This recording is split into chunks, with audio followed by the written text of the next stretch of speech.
Hello and welcome everyone. Myself Neha Devnani here, and today I am going to share a new topic with you.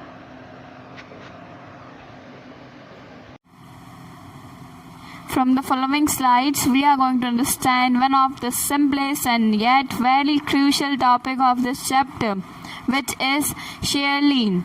And here I want to give you a secret tip about this topic. That is, this topic is very simple, but it will help you a lot in gaining your cash marks. So please stay focused. And let's quickly start this topic. First, we are beginning with the meaning. Let's understand the meaning of share lean. What is share lean? It will be asked in question answers in 2 marks.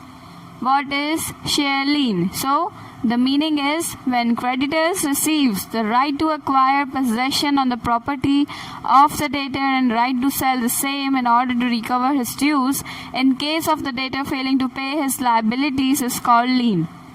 जब creditors को ये हक हो कि वो अपने debtors की property को सेल करके अपने ड्यूज रिकवर कर सकते हैं, तब इस चीज़ को कहा जाता है शेयर लीन. सपोज कोई डेटर शेयर होल्डर अपने शेयर्स के पैसे नहीं भरता है, कुछ इंस्टॉलमेंट भरी है और कुछ इंस्टॉलमेंट्स अभी भी बाकी है और टाइम पीरियड अब हो चुका है, टाइम लिमिटेशन ओवर हो चुकी है, तब कंपनी जो कि क्रेडिटर होगी उस टाइम पर वो इन सभी शेयर्स को जब्त कर सकती है और इन सभी शेयर्स को सेल करके अपने ड्यूज को रिकवर कर सकती है.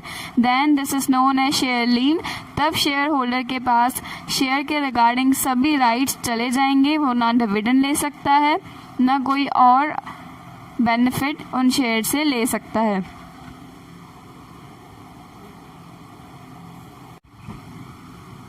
That was for only 2 marks. If the question answer is asked in 2 marks, then we have to write only meaning. But if the question answer is asked in 3 marks, then we will write in the following way. So let's have a look on the way. So first of all, we have to write the meaning of share lien, which we had read earlier. When creditors receive the right to acquire possession, जब भी creditors को ये हक हो जाए, उनको ये right मिल जाए कि वो डेटर की प्रॉपर्टी अपने कब्जे में ले सकते हैं. यहाँ पर कॉमा दिया है, मीन्स ये आंसर को ब्रेक करके, ये बातों को ब्रेक करके समझाया गया है एंड उसी वे में मैं आपको यहाँ पर एक्सप्लेन कर रही हूँ. When creditors receive the right to acquire possession on the property of the debtor, जब डेटर की प्रॉपर्टी पे अपना कब्जा जमाने के लिए क्रेडिटर को राइट मिल जाए एंड साथ ही साथ right to sell the same, और उस प्रॉपर्टी को सेल करने का भी राइट मिल जाए in order to recover his dues, जैसे कि क्रेडिटर अपने ड्यूज को रिकवर कर सके. इन केस, कौन सी सिचुएशन में? In case of the debtor failing to pay his liabilities. अगर डेटर अपनी लाइबिलिटीज पे नहीं कर सकता तभी ही क्रेडिटर ये स्टेप उठाएगा और इस चीज़ को कहा जाता है लीन.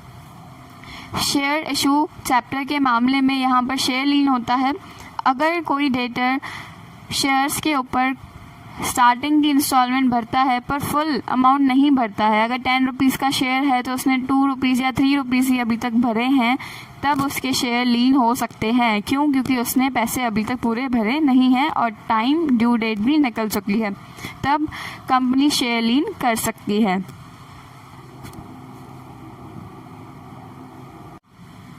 Now the second point, which is one of the key points of this topic, share lien. Share lien के टॉपिक में से जो की पॉइंट्स है उसमें से एक ये लाइन भी है. So let's understand this. As per companies act के हिसाब से a company has a lien on only those shares issued which are partly paid up for. Companies act के हिसाब से कंपनी उसी शेयर्स को लीन कर सकती है जो पार्टली पेड अप है, मीन्स जिसके ऊपर कुछ पैसे भरे हुए हैं. अगर फुली पेड अप है तो फिर कोई लाइबिलिटी है नहीं, तो शेयर लीन हो नहीं सकता. अगर 0 रुपीज़ पेड है तो कंपनी उसे लीन करके कुछ रिकवर कर नहीं सकती है. सो अगर कुछ पैसे भरे हुए हैं तो ही वो शेयर लीन हो सकते हैं. So the answer is partly paid up. इसका MCQ आ सकता है और 1 मार्क में भी आ सकता है. सो प्लीज़ इसे एक बार ध्यान से देखना.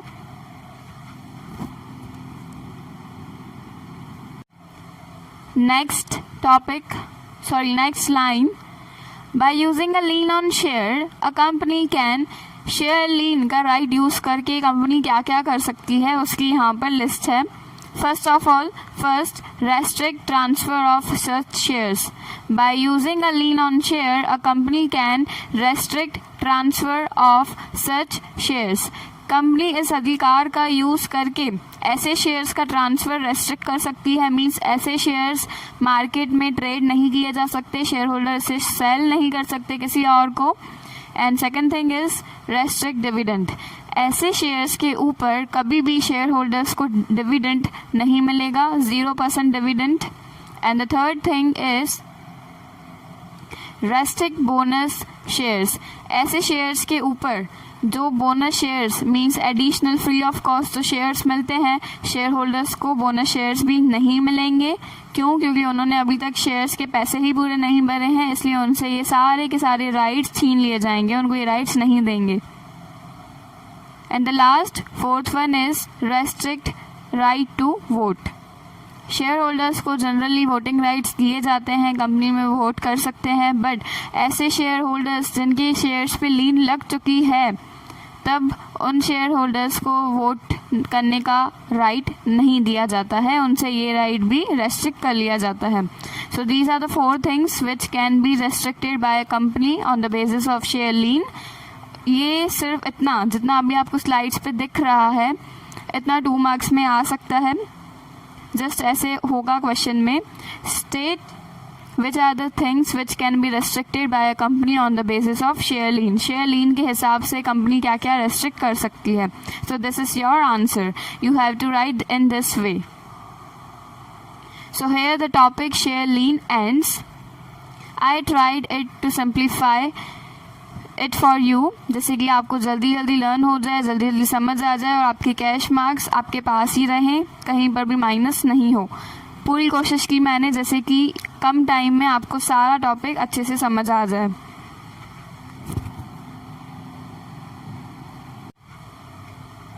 If you liked my video, please press the like button and also do comment. And अभी तक सब्सक्राइब नहीं किया है तो प्लीज़ आज कर दो. Thank you so much for your wonderful support.